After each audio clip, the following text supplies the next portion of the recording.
പോയ വാരത്തിൽ കേരളത്തിലെ മുഖ്യധാരാ മാധ്യമങ്ങൾ കണ്ടില്ലെന്ന് നടിക്കുകയും ചർച്ചയാവാതെ പോവുകയും ചെയ്ത വിഷയങ്ങളും സംഭവങ്ങളും പരിശോധിക്കുകയാണ് ഫോർഗട്ടൺ ഫോക്കസ്. കേരളത്തിന്റെ സ്വപ്നക്കുതിപ്പിന് രാജ്യം കൂടെയുണ്ട്. വിഴിഞ്ഞം പോർട്ട് നരേന്ദ്രമോദി രാജ്യത്തിന് സമർപ്പിക്കും. കേരളത്തിന്റെ ഏറെക്കാലമായുള്ള സ്വപ്ന പദ്ധതിയായ വിഴിഞ്ഞം തുറമുഖം മെയ് 2 രാജ്യത്തിന് പ്രധാനമന്ത്രി ശ്രീ നരേന്ദ്രമോദി കമ്മീഷൻ ചെയ്യും. രാജ്യത്തെ ആദ്യ ആഴക്കടൽ കണ്ടെയ്നർ ട്രാൻസ്ഷിപ്മെന്റ് ഹബ്ബായ വിഴിഞ്ഞം കൊളംബോ, സലാല, ദുബായ്, സിംഗപ്പൂർ തുടങ്ങിയ തുറമുഖത്തിന്റെ സാധ്യതകളെ ഏറ്റവും മികച്ച രീതിയിൽ ഉപയോഗിക്കാൻ കഴിയുന്ന എല്ലാവിധ സംവിധാനങ്ങളും ഒരുക്കി നൽകുന്നതിൽ കേന്ദ്ര സർക്കാർ എന്നും കേരളത്തിനൊപ്പമാണ് സഞ്ചരിക്കുന്നത്. വിഴിഞ്ഞം തുറമുഖത്തിന്റെ തുടർഘട്ടങ്ങളുടെ നിർമ്മാണത്തിനും വിഴിഞ്ഞം തുറമുഖത്തെ ബാലരാമപുരം റെയിൽവേ സ്റ്റേഷനുമായി ബന്ധിപ്പിക്കുന്ന ഭൂഗർഭ തീവണ്ടി പാതയുടെ പദ്ധതി രേഖയ്ക്കും അംഗീകാരം നൽകിയ മോദി സർക്കാർ വിഴിഞ്ഞത്തെ ലോകത്തിലെ തന്നെ മികച്ച തുറമുഖങ്ങളിലൊന്നാക്കി മാറ്റുന്നതിൽ നിർണായകമായ പങ്കുവഹിക്കുന്നു. പൊതു സ്വകാര്യ പങ്കാളിത്ത മാതൃകയിൽ വികസിപ്പിച്ച തുറമുഖം രാജ്യത്തിന്റെ ആഗോള വ്യാപാരത്തിൽ വൻ കുതിപ്പുകൾക്കാണ് സാക്ഷ്യം വഹിക്കാൻ പോകുന്നത്. തൊടുത്തുവിട്ടാൽ അമേരിക്കയും കടക്കും. ഭാരതത്തിന്റെ പുതിയ വജ്രായുധം റെഡി. ഹൈപ്പർസോണിക് മിസൈൽ സാങ്കേതിക വിദ്യയിൽ ലോകം ശ്രദ്ധ കേന്ദ്രീകരിക്കുമ്പോൾ അതിനേക്കാൾ അതിവേഗം സൂപ്പർസോണിക് മേഖലയിൽ മുന്നേറാൻ ഒരുങ്ങുകയാണ് ഭാരതം. രാജ്യത്തിന്റെ അഭിമാനമായ DRDO വികസിപ്പിച്ചെടുത്ത പുതിയ ഹൈപ്പർസോണിക് ഗ്ലൈഡ് വെഹിക്കിൾ ധ്വനി ഭാരതത്തെ ലോകശക്തിയാക്കാൻ പോകുന്ന വജ്രായുധമാണ്. പോർമുനകളെ ശബ്ദത്തേക്കാൾ 5 മടങ്ങ് വേഗതയിൽ ലക്ഷ്യത്തിലേക്ക് എത്തിക്കുന്നവയാണ് ഹൈപ്പർസോണിക് സംവിധാനങ്ങൾ.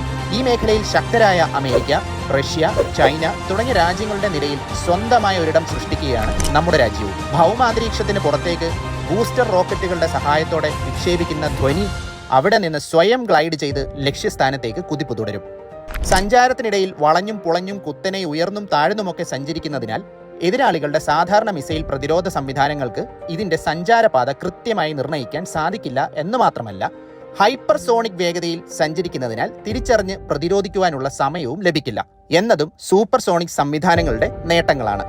ധ്വനിയുടെ ഏകദേശ ദൂരപരിധി 6500 മുതൽ 10000 കിലോമീറ്റർ വരെ ഉണ്ടാകുമെന്നാണ് കണക്കാക്കപ്പെടുന്നത്. അതായത് ഭാരതത്തിൽ നിന്ന് വിക്ഷേപിച്ചാൽ ഏഷ്യ, യൂറോപ്പ്, ആഫ്രിക്ക എന്നിവ കൂടാതെ വടക്കൻ അമേരിക്കയുടെ പല പ്രദേശങ്ങളിൽ വരെ എത്തി ആക്രമണം നടത്താൻ നമ്മുടെ സൂപ്പർസോണിക് ധ്വനിക്ക് കഴിയും.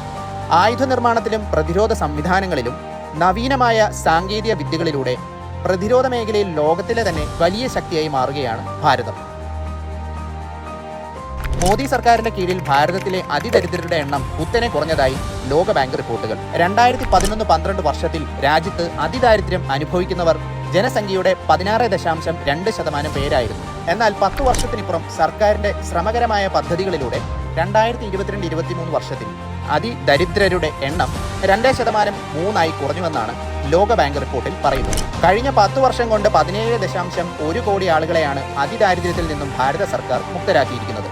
സർക്കാർ സഹായങ്ങളും ആനുകൂല്യങ്ങളും സബ്സിഡികളും മറ്റും ജനങ്ങളുടെ അക്കൗണ്ടുകളിലേക്ക് നേരിട്ടെത്തിക്കുന്നത് അടക്കമുള്ള മോദി സർക്കാർ നടപടികൾ ദാരിദ്ര്യ നിർമ്മാർജ്ജനത്തിൽ വലിയ മാറ്റങ്ങൾക്ക് കാരണമായി. മുദ്രാ ലോൺ പോലുള്ള കേന്ദ്ര സർക്കാർ പദ്ധതികളിൽ 50% സ്ത്രീ ഗുണഭോക്താക്കളാണ് ഉള്ളത്. ഇത് രാജ്യത്തെ സ്ത്രീകൾ ഉൾപ്പെടെയുള്ളവരുടെ തൊഴിലില്ലായ്മ നിരക്ക് കുറയ്ക്കുവാൻ സഹായകമായി. കേന്ദ്ര സർക്കാർ പദ്ധതികൾ വഴി സ്വയം തൊഴിൽ കണ്ടെത്തുന്നവരുടെ എണ്ണം കൂടിയതും ദാരിദ്ര്യ നിർമ്മാർജ്ജനത്തിൽ വലിയ മാറ്റമുണ്ടാക്കാൻ രാജ്യത്തിന് സാധിച്ചതിൽ നിർണായക പങ്കുവഹിച്ചു. നരേന്ദ്രമോദി സർക്കാരിന്റെ നേതൃത്വത്തിൽ സബ്കാ സാത്ത് സബ്കാ വികാസ് എന്ന വിജയമന്ത്രം ഉരുവിട്ടുകൊണ്ട് ദാരിദ്ര്യ നിർമ്മാർജ്ജനത്തിലും ഗണ്യമായ പുരോഗതി കൈവരിച്ചു മുന്നേറുകയാണ് ഭാരതം. റഫാൽ വരുന്നു. 63,000 കോടി രൂപയുടെ റഫാൽ വിമാന കരാർ ഒപ്പുവെച്ച് ഭാരതം. രാജ്യം യുദ്ധസമാനമായ സാഹചര്യത്തിലൂടെ കടന്നുപോകുമ്പോൾ രാഷ്ട്രത്തിന്റെ പ്രതിരോധ മേഖലയ്ക്ക് കൂടുതൽ കരുത്തു പകരാൻ വരികയാണ് റഫാൽ യുദ്ധവിമാനങ്ങൾ. തീവ്രവാദികൾക്കും അവർക്ക് പിന്തുണ നൽകുന്നവർക്കും പേടി സ്വപ്നമായി 63,000 കോടി രൂപയുടെ റഫാൽ യുദ്ധവിമാന കരാറിനാണ് ഫ്രാൻസുമായി ഭാരതം ഒപ്പുവെച്ചത്. കരാർ അനുസരിച്ച് 22 സിംഗിൾ സീറ്റർ ജെറ്റുകളും 4 ട്വിൻ സീറ്റർ ട്രെയിനറുകളും ഉൾപ്പെടെ 26 പോർ വിമാനങ്ങളാണ് നാവികസേനയുടെ ഭാഗമാകുക. നിലവിൽ ഫ്രഞ്ച് നാവികസേനയ്ക്ക് മാത്രമാണ് ഈ ജെറ്റ് സ്വന്തമായിട്ടുള്ളത്. കരുത്തുറ്റ ലാൻഡിംഗ് ഗിയറുകൾ, ഹോൾഡിംഗ് വിൻസ്, കഠിനമായ സാഹചര്യങ്ങളെ നേരിടാൻ ശക്തിപ്പെടുത്തിയ undercarriage, deck landing, tail ഹുക്കുകൾ എന്നിവയാണ് റഫാൽ എമ്മിന്റെ മറ്റു പ്രധാന ഫീച്ചറുകൾ. നമ്മുടെ സ്വന്തം പവർ ഹൗസുകളായ INS വിക്രാന്തും INS വിക്രമാദിത്യയിലുമാണ് റഫാൽ വിന്യസിക്കുക. ലോകത്തിലെ തന്നെ ഏറ്റവും നൂതനമായ യുദ്ധവിമാനങ്ങളിൽ ഒന്നായ റഫാൽ എമ്മിന്റെ വരവോടെ ആകാശപ്പോരിൽ ഭാരതത്തിന്റെ പ്രഹരശേഷി ഇരട്ടിയാവും. ഫ്ലീറ്റ് അറ്റകുറ്റപ്പണി, ലോജിസ്റ്റിക്കൽ സ്പോട്ട്, ഉദ്യോഗസ്ഥ പരിശീലനം, ഘടകങ്ങളുടെ തദ്ദേശീയമായ നിർമ്മാണം എന്നിവയും ഭാരത് ഫ്രാൻസ് കരാറിൽ ഉൾപ്പെടുന്നു. ഭാരതത്തിന്റെ നാവികസേനയുടെ പ്രതിരോധ ആക്രമണ ശേഷി വർദ്ധിപ്പിക്കുന്ന ഇടപാടായാണ് റഫാൽ കരാറിനെ വിലയിരുത്തുന്നത്. മോദി സർക്കാരിന് കീഴിൽ കരുത്തുറ്റ മുന്നേറ്റത്തിലൂടെ ലോകരാജ്യങ്ങൾക്കിടയിൽ ശക്തമായ സാന്നിധ്യമാവുകയാണ് രാജ്യം.